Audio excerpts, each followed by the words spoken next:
Woo! What's going on, guys? Holmes Forum coming at you guys today with another video. We're still talking NFL draft, Detroit Lions NFL draft, actually.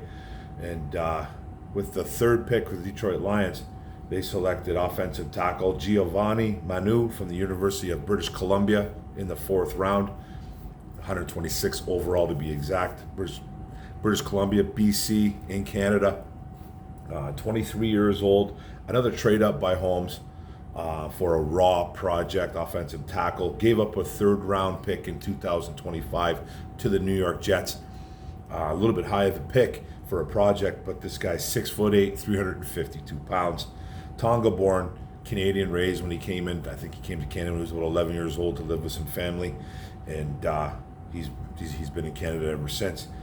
Went to the University of BC. Played at the University of BC, the UBC Thunderbirds, to be exact. Two-time All-Canadian second team.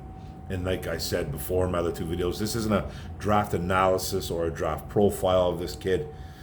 Just kind of introducing you to these guys, what we're kind of getting out of these guys. This is a really high RAS score of a player, 8+ out of 10 RAS, a relative athletic score. Brad Holmes has been known to really love the high RAS scores, and this guy has one of them. 13 scouts went to University of British Columbia for their pro day, and Brad Holmes, obviously, he caught his eye. 5.0340 for a guy that's 6'8", 352 pounds is insane. Like, I know we don't really talk about 40s a lot over here, but that is a pretty significant number for a man his size.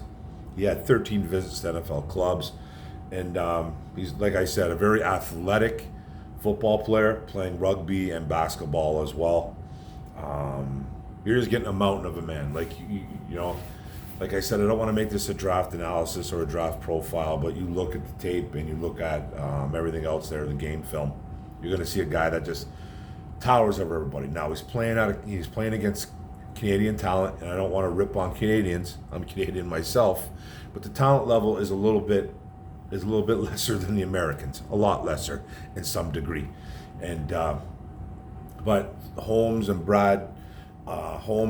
Dan Campbell obviously had something for this guy, because they both apparently, they came out the next day when they traded for him. They were both, they just had this kid on their mind. And Holmes went to bed. He woke up and he's like, I got to figure out a way how to get into the fourth round, because we had no third round pick at all too. So we had only one and two picks, the first and second round, no third, no fourth, going into day three. And Holmes wanted to make a move, and he just kept thinking about GIOVANNI Manu and another guy that I'll be talking about later on after this one. And he got on the phone with Dan Campbell, and Dan Campbell said the same kind of thing. Now, we all know that Brad and Dan, they have to agree on a lot of things. They've came out since day one, since 2021. They said they won't overlap each other. They won't, like, one guy won't say, this is what we do, this is what we're going to do, and another guy's going to disagree with that, and then they're going to do it anyways. They have to be on board. They have to be on board with this, and they were both on board for this Manu kid, and they went up and got him. Now, they gave up a high price, a third round pick. Hopefully it's a late third to the New York Jets, and it should be a late third, because we should be doing some good things in 2024. So I just like the player itself. I'm gonna be honest with you, don't know a lot about him. I'm not going to sit here and BS you and tell you that this kid is going to come in and is going to push right away. What he is, though, is a raw project. The little film that I watched on him, like I said, towers over everybody, bullies people, but he's playing out lesser talent. He's athletic, super athletic. Once he gets his hands on you, though, you're in trouble. So he's coming in. He's going to learn from one of the best probably in the game in Penei Sewell.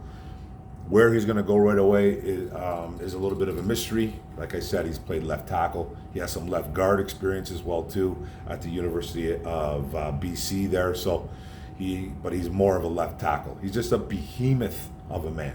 They call him the Hulk. He's 352 pounds, and he's in good shape too. He's not like he's a He's a sloppy 352. You see this kid, and his kid's put together, strong, big, everywhere. So, you know, but he's raw and he's a project just because of the talent level. Like we need to see him going up against, you know, Aiden Hutchinson, Josh Pascal, John Kaminsky, other players in the NFL before we make any kind of decision on this kid. But they had a good feeling about him. They brought him in for a visit, workout, whatever they did, and they just, you know, they loved his makeup. They loved the way he was wired. That's a Brad Holmes quote there. They just loved the way this kid was wired, and he plays with some tenacity. So you really like this. You know, it's fourth rounds. Like you start getting into the fourth round, you start thinking about projects, you know, and rawness of players. It's kind of like, you know, what the NFL is about. Now, moving up for a raw player is a little bit different, you know. They did it a few years back with Derek Barnes. I believe they moved up to get him in the fourth too. I don't know I can't remember off my dome what Brad Holmes gave up, but they did go up and move up for a project linebacker in Derek Barnes. Derek Barnes coming from Purdue, played some D-line, played a lot of D-line, started playing linebacker around the end of his collegiate career. And then, you know, the Detroit Lions took him. And, you know, and they moved up to get him. They moved up and moved down, whatever they did, but they moved to get him. And he's played some significant snaps for us over the last couple of years, especially last year. Got some starting experience under his belt. Had a huge interception versus Baker Mayfield and the Tampa Bay Buccaneers last year in the playoffs. He has played well. Now, Manu, it's all up to him, right? It's all up to him if he can get it. There's all kinds of good talk about him. His coaches praise him, obviously. And it's a really good experiment for a guy like Hank Fraley, our OLine's coach, who's one of the best OLine coaches in the NFL today, to get his hands on. It's a hands-on project. You know, you're going to get your hands on a 6'7", 6'8", 350 plus pound human being, and you're going to mold him into what you think he can be. And they think he can be something. Now he's coming in, he's backing guys up. Is he going to be a practice squad guy? Is he going to make the 53? Your guess is as good as mine. I need to see him in practice, you know, in OTAs. I need to see him when the pads come on in training camp. It's going to be interesting.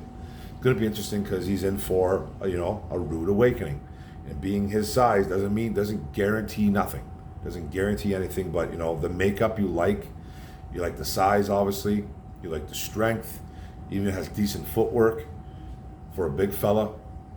Sky's the limit. So that's our pick, guys. Fourth round, went up to get him. 23 years old. Welcome to the club, Giovanni Manu.